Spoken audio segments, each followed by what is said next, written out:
Now, there's no doubt that climate change is affecting us on many levels, but how is it affecting our mental health?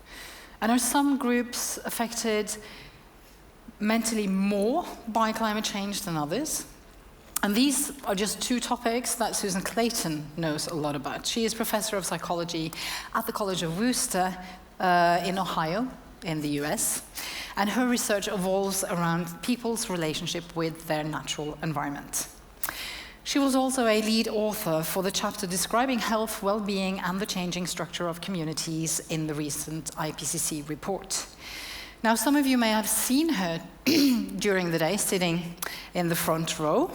Now it's time for Susan Clayton herself to step onto stage and give us some insight in her work, and work that she's actually currently performing in Paris, where she is a visiting fellow at the moment. So we're very happy to see you here in Trondheim today, Susan. Yep, the clicker is there. She's already on stage, but please give her a warm welcome.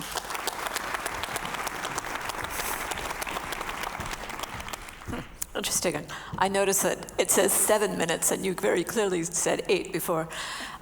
So my job today is to bring this back to the level of the individual. And I'm doing that for two reasons, mostly to remind us why we are talking about an energy transition in the first place, but also to think a little bit more about the role of the individual in this transition.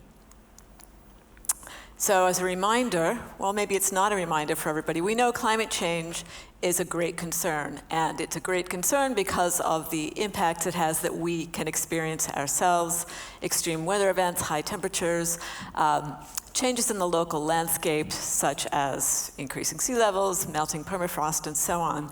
And that's not the only environmental problem that we face. There's also levels of pollution and extreme loss of biodiversity, and all of these have impacts on human well-being. So this is what I wrote about for the IPPC report. There is very good evidence that these kinds of environmental changes actually affect our mental health. Particularly easy to see are the impacts of natural disasters. If you go through a hurricane or a wildfire or a flood, it can be a very traumatic event. And so there's increases in things like post-traumatic stress disorder, depression, anxiety, suicide, substance abuse, domestic abuse. And these things don't necessarily resolve as people get back to their normal life after the disaster. Some of them can last for several years or even longer. So that's a thing. What is even less apparent to people is that the gradual changes in climate that are happening are also having an effect on our mental health. And those gradual changes include increased temperatures, as well as changing patterns of precipitation that might lead to droughts and floods and so on. And these also have an impact on our mental health. We have very good evidence for decades of the impacts of higher temperatures. The evidence is getting much stronger in recent years. So you see increased rates of suicide during heat waves. You see increased levels of psychiatric hospitalization. We know that aggression and conflict go up. Performance on cognitive tasks goes down. And all of these things you can imagine are not just bad, but they can have an impact on social relations. They can have an impact on the economy. People cannot do their work as well under these kinds of conditions. And of course, climate change is also affecting the economy. It's affecting physical infrastructure. It's affecting landscapes in ways that might require migration. And migration is another threat to mental health. Not surprisingly, if you have to leave your homeland, a place that's very important to you, and all the social community that's part of it, not only is that a source of stress, but you're losing some of the resources that can help you cope with those stresses. And this is, again, it's not something that's in the future. This is I think everyone here recognizes this, but the effects of climate change are not in the future. They're things we're seeing right now. And 2020, the last year that I could get good data for, 30 million people displaced by extreme weather, and that's 3 times as many as were displaced by conflict. So we're talking real problems. And obviously, we're seeing rises in migration now associated with the war in Ukraine. I feel like every speaker has had to bring up the war in Ukraine. We know that migration is not just a consequence of conflict, but can also be contribute to conflict, certainly within societies. And inequity is really an important part of the picture when we talk about the impacts on human beings. Some groups are at greater risk of these mental health disasters, in particular people with a pre-existing health condition, including mental health, because they are affected by disruptions in the healthcare delivery system. The medications they're taking may make them more vulnerable, in some cases, to heat, and so on. I don't have time to explain why all of these groups are more at risk, although I'd be happy to discuss it later if people want to ask questions about it. But economic disadvantage is an important part of increased vulnerability because economic resources can help you protect yourself from the impacts of climate change and can help you recover after you've experienced it. And this inequality itself, getting back to a sort of societal level, we care about inequality because it's a bad thing, but also it threatens mental health and threatens the stability of societies when there's high levels of inequality. So how can we respond to these kinds of problems? And system-level changes are clearly important, and those are the things we're talking about today.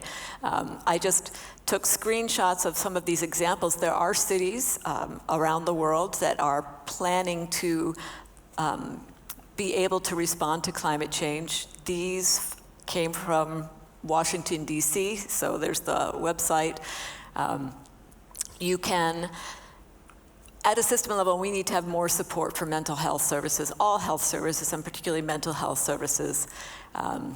Early warning systems that make sure that messages reach people who might not normally be considered as much. Thinking about what are going to be the impacts of climate change in a particular area. Urban design is really important, and that might be relevant to some of the kinds of things that people here are interested in. You can design cities in ways that are better buffers for the impacts of climate change, but also better supports for mental health, such as providing green spaces, for example. Public cooling centers are going to be increasingly important in the future. And we have to bear in mind things like education and family planning are really important in helping people to protect their mental health and to prepare for the effects of climate change. I didn't put up here, but an obvious one too is to bear in mind the impacts of energy systems on the most vulnerable, including the economically vulnerable, because somebody earlier today, I think it was Susanna, brought up the reactions in France to the attempts by Macron to add a fuel tax and how this was seen as affecting the poor more than the rich, which in fact it did.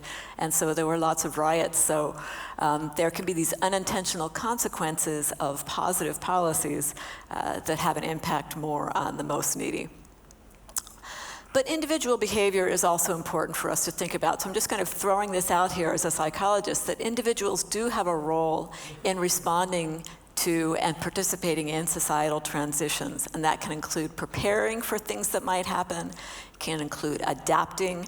Obviously, we hope there's some mitigation, so reduced use of fossil fuels, obviously something we're talking about today, and support for policies. And I absolutely agree with the point Christian made earlier, as well as another speaker, that people have an important role to play, not just in their own behavior, but also in their votes. And politicians can have a hard time.